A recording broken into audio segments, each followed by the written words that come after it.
Good morning, everybody. Let's see what we have here. Good morning, Facebook. We're going to have fun this morning, and we're going to worship. We got a few songs to do, and then Baylee's going to come up and speak. But I'm going to ask y'all to pray with me real quick, and then we'll get started. Dear Lord, I just want to thank you for everything you do for us, and I pray that you'll be here with us this morning as we worship you, and just fill this place and just fill our hearts with your love, Lord, and help us to show that love to everyone else. Be with Baylee as she brings the message this morning, and just speak through her and to us, Lord, and just help us to glorify you on a daily basis. In your name I pray. Amen.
my wandering heart to thee, nothing but the blood.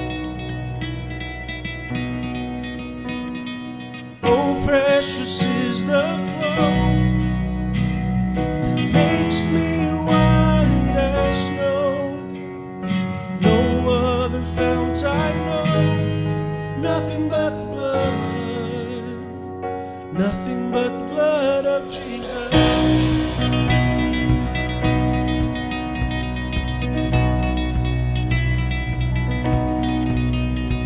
This is all my hope and peace. This is all my righteousness. Lord, in you I find my rest. Nothing but the blood.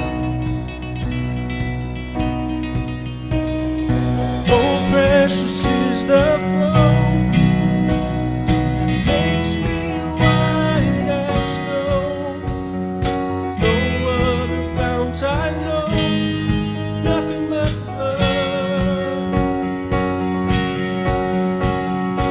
Oh, precious is the flow that makes me white as snow. No other fount I know, nothing but the blood, nothing but the blood of Jesus.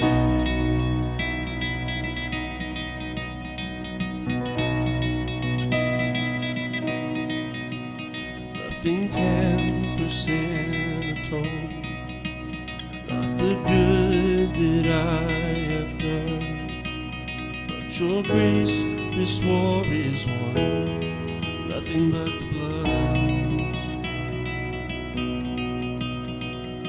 Oh, precious is the flow that makes me white as snow. No other fount I know, nothing but the blood.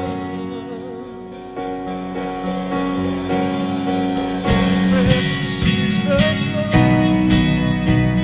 that makes me white as snow. No other fount I know, nothing but the blood, nothing but the blood of Jesus.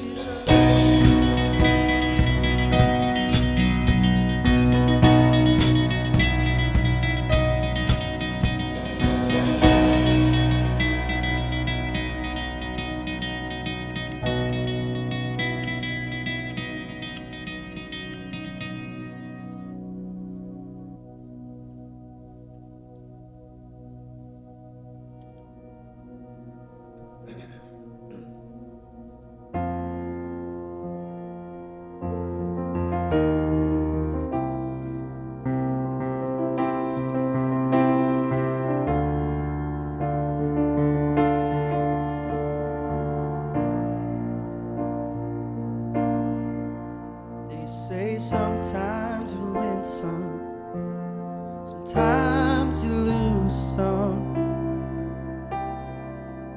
And right now I'm losing bad.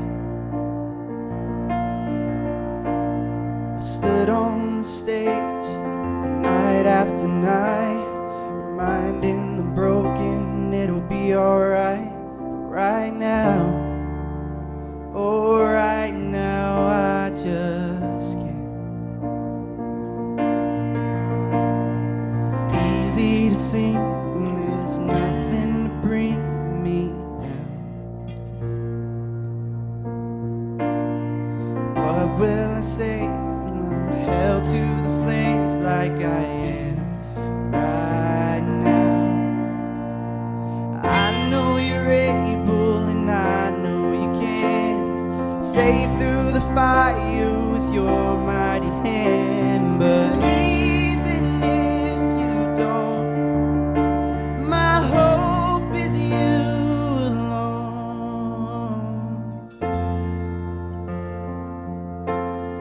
They say it only takes a little faith to move a mountain.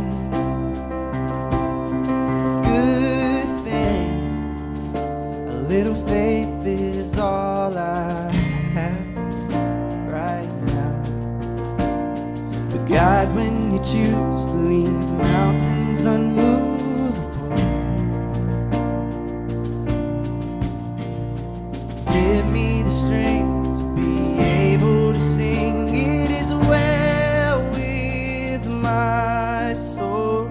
I know you're able and I know you can save through the fire with your mighty hand. But even if you don't, my hope is you alone. I know the sorrow and I know the hurt will all go away if you just say the word. But even if you don't, my hope is you alone. You've been faithful, you've been good all of my days. Jesus, I will cling to you, come what may. 'Cause I know you're able, I know you can. I know you're able, I know you can save through the fire with your mighty hand. But even if you don't, my hope is you alone. I know the sorrow, I know the hurt will all go away if you just say the word. But even if you don't, my hope is you alone.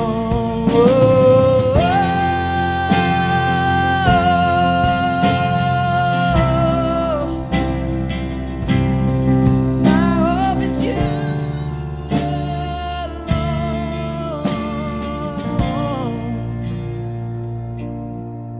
It is well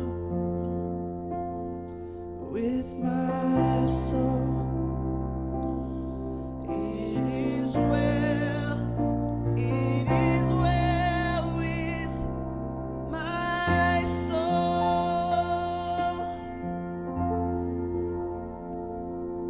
I'll pray with me real quick. Dear Lord, again, I just want to thank you for this time to come and worship you, Lord. And I pray that you'll just be with Baylee as she comes up here and brings your message, Lord, and just speak to our hearts and just really help us to take from what she tells us and use it and apply it to our lives and glorify you with it. In your name I pray. Amen.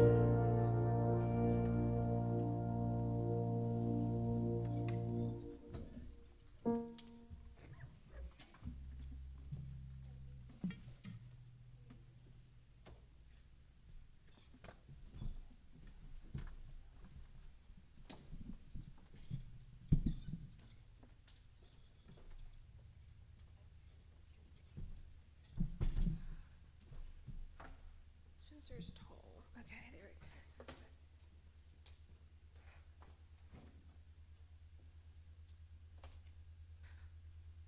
Good morning. I did not want to speak today. Well, I did. I did last night, and I woke up this morning, and I'm gonna wait for that to go away because I can't speak over that. Okay, great, awesome. I woke up this morning, and I didn't feel good, and I told my husband, well, it's okay, because I typed up my lovely sermon out for you, and I put it in a little outline like an essay, and you can just read that, and you can do the sermon for me, right? And my sweet, patient, loving husband looked at me and said, no, I can't do that. And we got on, I was like, Christian, I don't understand why you can't read all of this crazy writing right here and come up here and speak. And then you can maybe even use this book if you want to. I mean, you could do it. We talk about this all the time. I don't see why you can't just get up here and do it.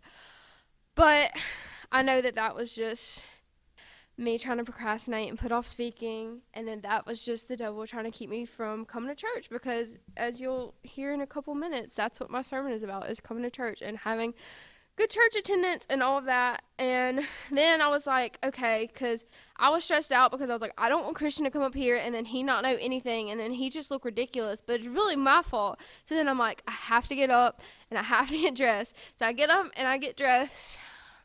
I see my shoes and I see my dog go hide under the couch, and I just know that something has happened to my shoes. They've already been broken a little bit by him. And so then I go get my shoes and they're broken. And I was like, am I going to preach with broken shoes because I don't have anything else to wear? So I decided I'm going to preach with broken shoes. But then I remembered that I left black duct tape up here, so I duct taped my shoes, and now they're not broken anymore, kind of. So I had a lot of reasons that I did not want to go to church this morning. And plus, I've been so tired lately, and I feel like we all get in that way. We're like, one Sunday isn't going to hurt. It's fine to miss one Sunday. We'll be okay. Like, it's not that big of a deal. And a while back, I looked up some statistics. Now, listen, these are from Google.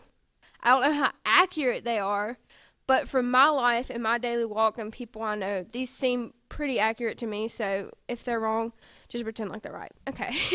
The statistics were that less than 20% of the United States goes to church, but that about 70% of Americans claim to be Christians.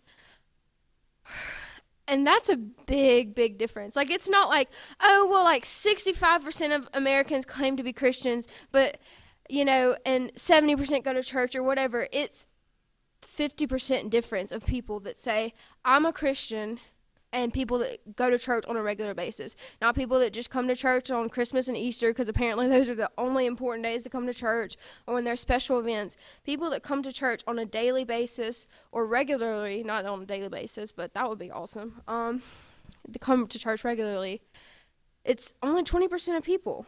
And I read another statistic a while back when I was doing another sermon, and I was like, that's a good statistic to remember for later. And it was that when you stop going to church for a month, it can be almost a year before you start going back, because you get in this habit of not going to church. Just like when you got in a daily habit of brushing your teeth, so you wake up every morning and you brush your teeth every day, or you get in a habit of eating breakfast every morning, so then when you don't eat breakfast, you're super duper hungry because you've been eating breakfast every morning for the past 15 years and you don't know why you decided to skip breakfast this morning.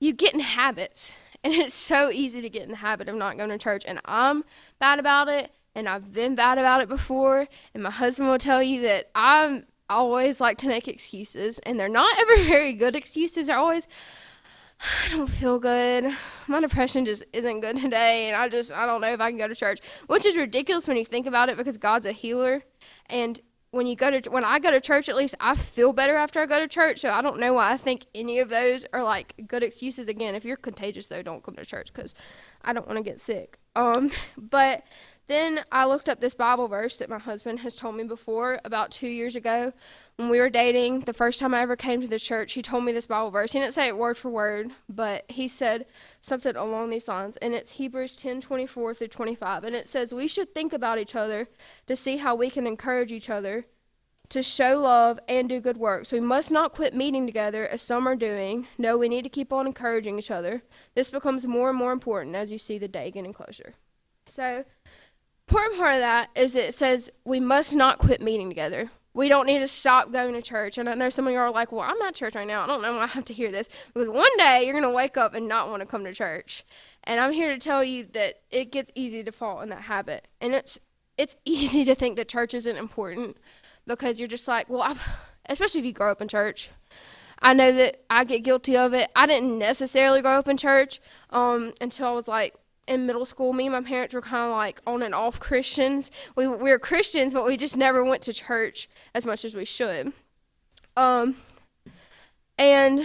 it's easy to think that church isn't important because you grow up going and you've heard all these stories before and you feel like you've heard all of these sermons before. And I don't see why I have to go to church. I mean, I've read my Bible before. I know what the Bible says. I'm saved. I mean, what do I really need to go to church for?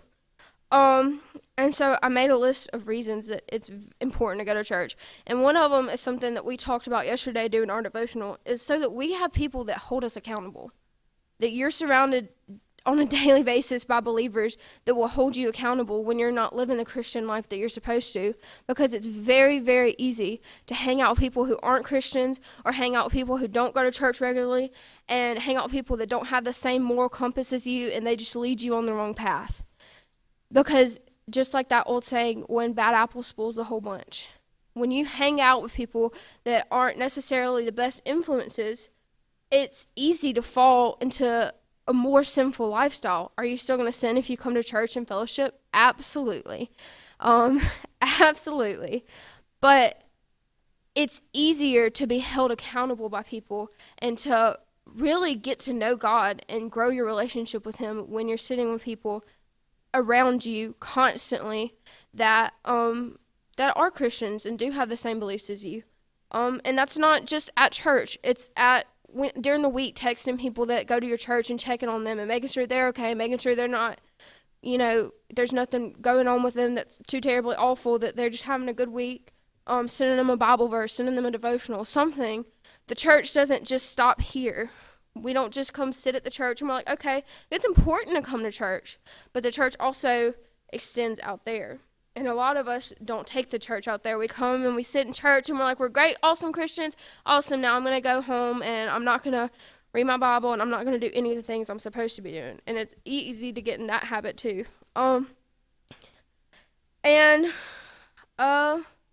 Also, I wrote that so our fellowship can be used as ministry to other people.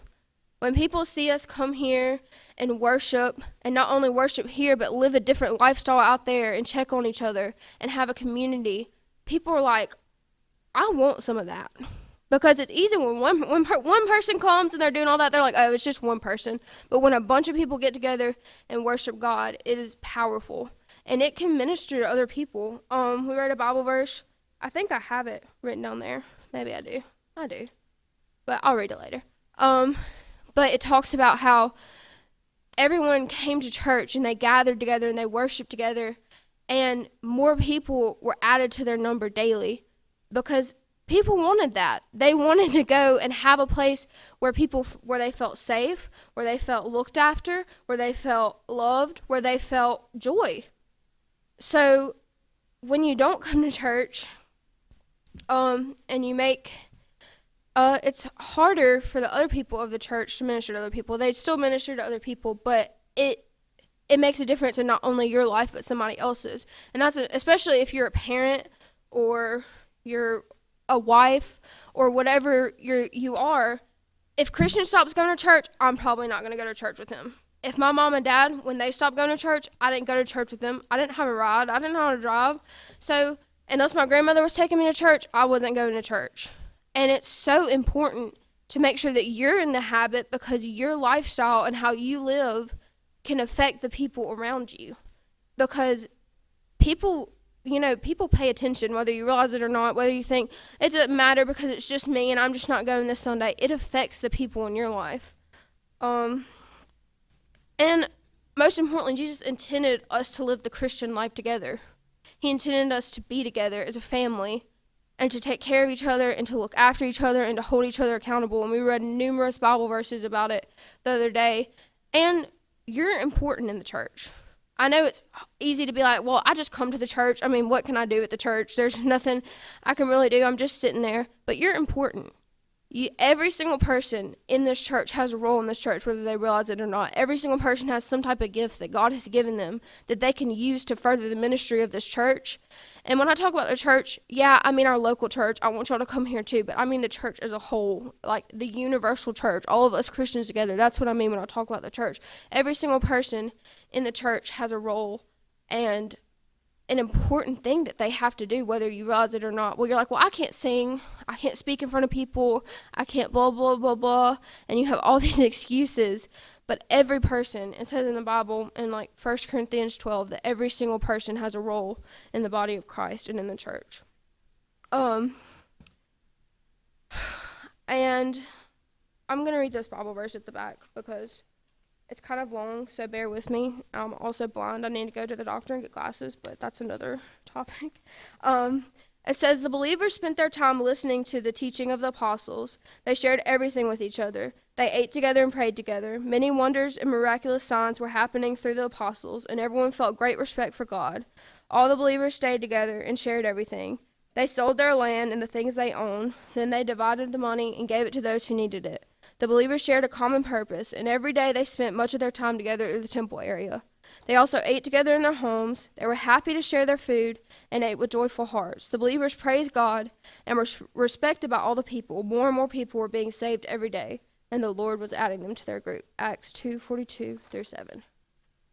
And I don't know about y'all, but my vision for this church and for every church is that I can come here and it just be full of people and we just worship together and fellowship with each other. Like when we had homecoming, all those people were here and we were eating and we were hanging out. I felt so good after homecoming, y'all. I was like, yeah. Then we're going to have this Halloween party. We're going to hang out with the youth tonight. I'm on fire because I was hanging out with other people who had the same moral compass as me, with other Christians, people that asked me how I was doing today, how my life was going, what was going on with my life. I fellowshiped with other believers and I felt good. And our church can feel like that. It can feel like that on a daily basis, but it takes you saying, I'm going to come to church today. And it'll start out small. Not everybody's going to start coming to church immediately. They're not going to run to church. But it starts with you. Because when 50 people say it's okay if I don't come to church today, that's 50 less people that are in the sanctuary or in here worshiping God. And I'm trying to figure out how to word this because I don't want to say it ugly. But when you're a Christian and you get saved, it is a lifestyle change. You don't just become a Christian and just live your life the same way you lived it before. Because if that's the case, your heart has not been changed. And that's just the truth. And you can stray away from it, because I used to stray away from it. When me and Christian met, I'd stopped going to church. I had a lot of questions because I was going through things. And, I didn't know anymore. And I stopped going to church, and I stopped leaning on the one thing that got me through all those hard times in the first place. And it's hard. And you just have to understand that you can't say you're a Christian and not do what Christians are supposed to do. Being a Christian means to be like Christ. And Jesus didn't sleep in on every Sunday, or not come to church because he had the sniffles, or not come to church because he was tired from work that week, or not come to church because he just didn't feel like it today and he just wasn't up with socializing with people, or maybe Jesus' anxiety was out of whack, or maybe his depression was out of whack, or maybe he stayed up all night the night before, whatever. Jesus didn't make up all those excuses. He just went out and he did what he was supposed to do. And that's what we're supposed to do as Christians. We're supposed to go out and do what we're supposed to do. And whether you like it or not, coming to church is one of those things. Reading your Bible is one of those things. Worshiping God on a daily basis and counting your blessings is one of those things. And it's so easy, especially when you grow up in church, to forget how awesome God is and to stop thinking about all the things he does for you on a daily basis. If you sat down with a piece of paper at the end of the day and you wrote down all the things that you have in your life, the money you have in your bank account, the clothes you wore today, and everything else, you would have the longest list of things that God has blessed you with, because every single one of those things on that list was given to you by God. But it's so easy to wake up every morning and neglect to think about that kind of stuff because we're used to it. And as much as I hate to say it, a lot of people in the church, me included, sometimes just get used to God. And we're just like, oh, okay, cool. And that, I love Jesus and I'm a Christian, but I don't do all the things I'm supposed to do. And it's heartbreaking to see. And it's just, I guess when you start being a Christian, it's easy to be in awe of all the stuff that he does for you and all the things. And it's like a shiny new toy, like when you're in a new relationship and you're like getting dressed up every day and you're like taking care of yourself and you're doing all those things at the beginning of the relationship. And the next thing you know, you're married for almost a year. And you barely brush your hair most days, and you don't take care of your relationship that you're supposed to. And your relationship with God is one of the most important relationships you have. It actually is the most important relationship you have, and you have to take care of it. And one of the things that helps you take care of that is coming to church. And it aggravates me to no end when I hear people talk about how church isn't important, or people say, well, I'm not coming to church today, and then they give me like some lame excuse, and I'm like, why is it so hard for you to come and sit here and worship the God for 2 hours at most? If you're a Christian and we try to go to every service, it's like 6 hours of just worshiping God. Why is it so hard for you to come here and worship God with other people who want to worship God, the God that gave you life, the God who sent his son to die for you? Why is it so hard for you to come and sit here? And then people give me, well, I'm tired. Okay, I'm tired too. I was up till 5 o'clock in the morning. I don't feel good. I haven't felt good for a week. Well, my depression is just bad today. Well, I have to go see so-and-so today. So-and-so can wait. So-and-so can wait an hour and a half. So-and-so can wait, even if you just came and were only here for the music part. It's so important to show up to church. And it's also important to stop coming. I can't tell people don't come to church because they don't like somebody there, or when they're mad because the preachers called them out that Sunday because they're not doing what they're supposed to do. We talked the other day, or yesterday as a matter of fact, about how people will stop coming to church, and it says it in the Bible because they want feel-good messages. And I want to tell y'all that y'all are super awesome, and y'all are, and I love y'all, and I want y'all to feel good after church. But sometimes y'all just need to be convicted. I need to be convicted. And I think every single Sunday when I go into the 11 o'clock service, I'm like, please, Brother DJ, not today. Please don't convict me today. I just want to feel good when I leave. And then Brother DJ says something, and I'm like, he's right. And it'd be easy for me to stop coming to church and saying, oh, I don't want to hear all that. All he does is tell me the things that I should be doing, and I don't want to come and listen to all that. That's just ridiculous.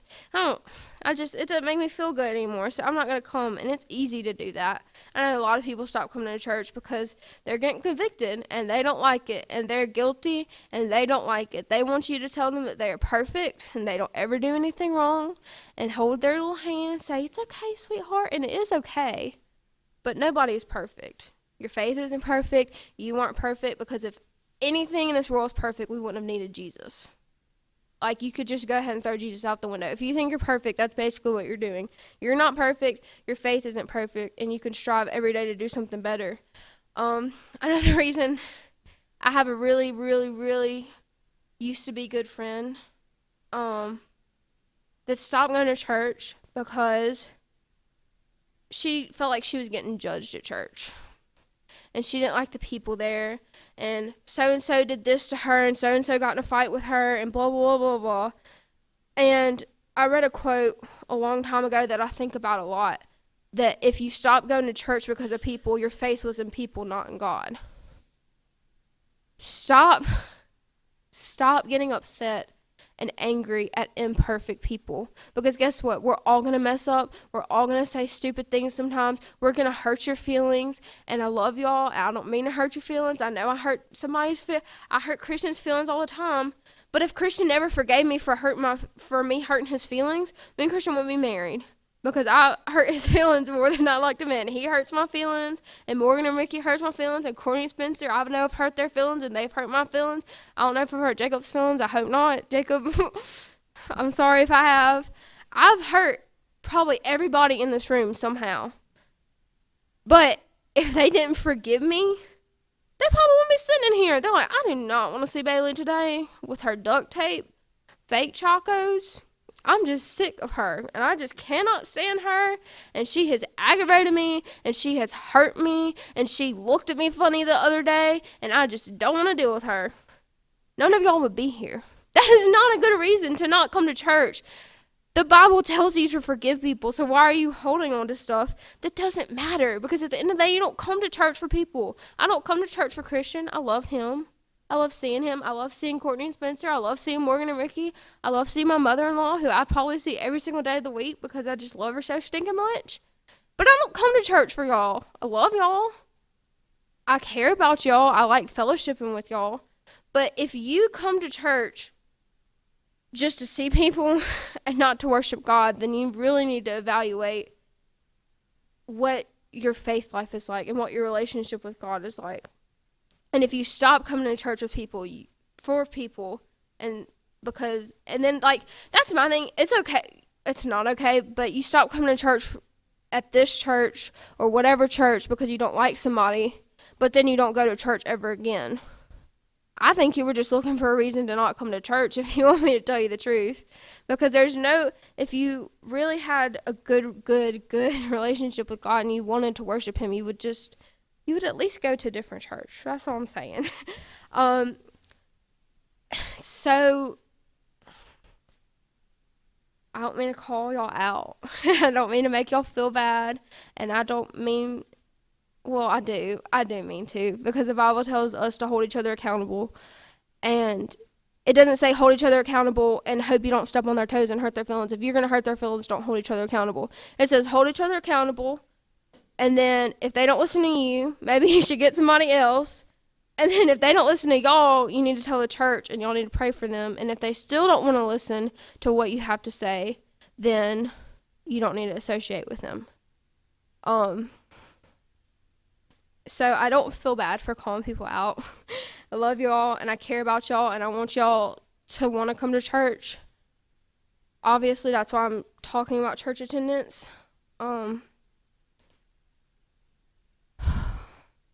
It's just, I could sit up here till 11 o'clock service talking about it. Me and Christian talk about it all the time. And I'm not perfect. I've skipped church because I'm depressed. I skip church because I'm tired. I skip church just because I don't want to go. I skip church because me and Christian had a fight in the morning and I just don't want to see him at church today. I don't want to deal with Christian today. I've skipped church for stupid reasons. But as I get older, I will say that. As I get older, I'm getting slowly mature at the age of 20, almost 21 years old, and I'm super mature now. But as I get older, I realize how important it is to go to church. Because when I wasn't going to church and I was hanging out with people who didn't go to church and didn't think church was important, I wasn't living the best lifestyle. I wasn't being the best person. I wasn't being the best daughter that I could be.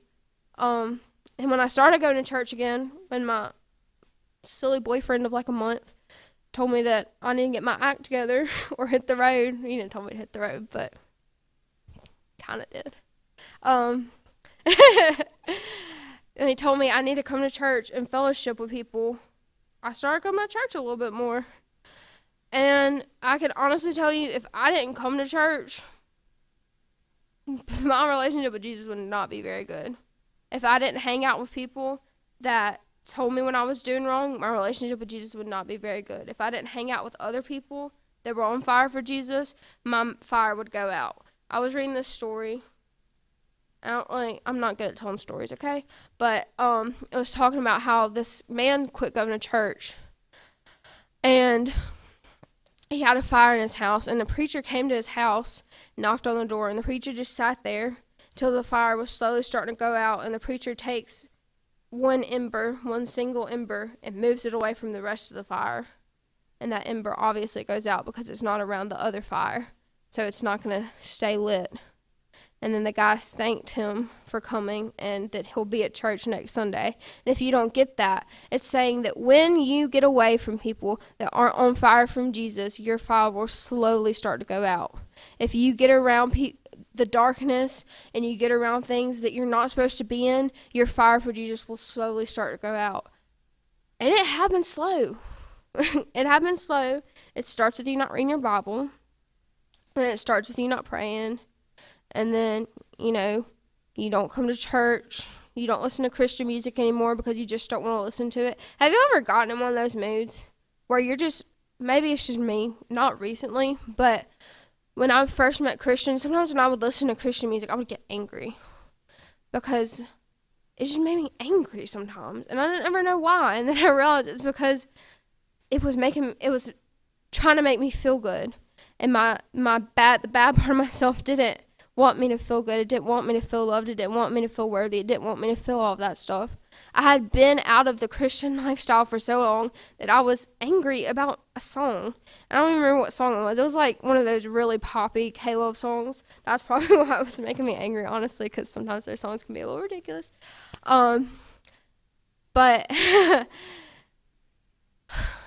it's just so important to hang out with people who are Christian and important to come to church.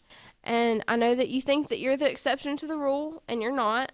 So next Sunday or Wednesday, when you feel like you don't want to come to church because you're tired from work on Wednesday, or on Sunday when you're tired from the whole week and you're depressed and you're sick and, well, I don't have anything to wear, my dog chewed my shoes again, I don't understand why he keeps doing that, or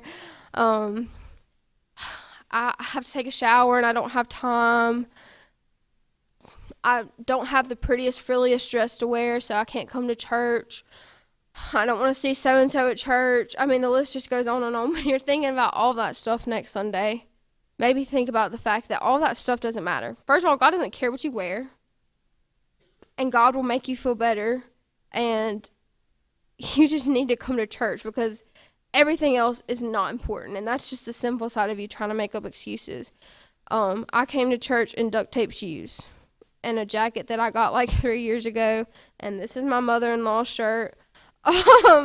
So I didn't really care how I was getting to church this morning, and I feel like all of us should feel the same way. It doesn't matter if you're broken. It doesn't matter. It's like that "Oh, Come to the Altar" song. It doesn't matter what's going on in your life. There should never be a reason for you not to be here and not to worship God, because you at least can give him 2 hours of your day. And then after you give him 2 hours of your day, maybe you can stick for Sunday school and you can give him an hour. And then maybe you can stick around for the 11 o'clock service and you can give him 2 more hours. And then maybe you can go home and you can read your Bible and give him a couple more hours and give him the respect and the worship and everything else that he deserves. So I'm done. Y'all can come up here and sing a song. I made your microphone really small. I'm going to let Christian pray because my throat really, really hurts from talking.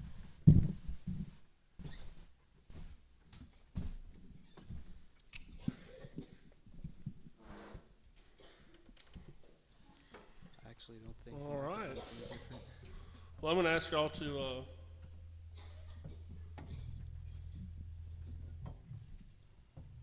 pray with me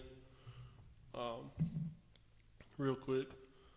Dear Lord, I just want to thank you again for everything that you do for us and for this time of worship. And I pray that we'll just take what Baylee said and really apply it to our lives and just understand how important it is to come and fellowship with other believers and to worship you, Lord, and understand how that fellowship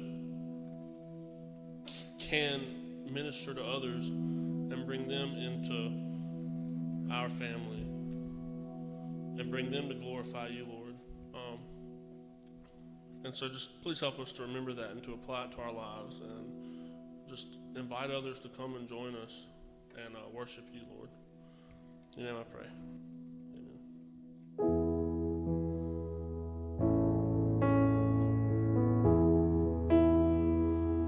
Will y'all stand up with me for this last song?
roses rose and hope had flown. Oh my soul, oh my soul, oh my soul.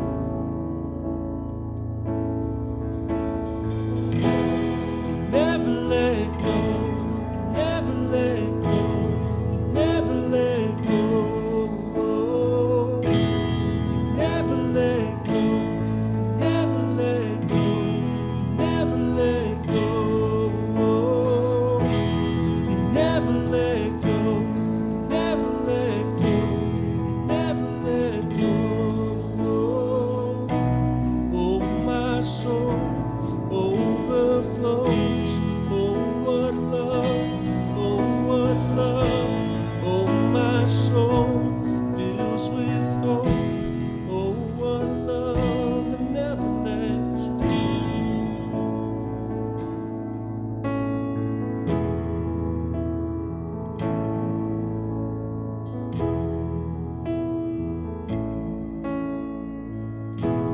You never let go, you never let go, you never let go. You never let go, never let go, never let go. You never let go, never let go, never let go.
As we continue our worship today and go into the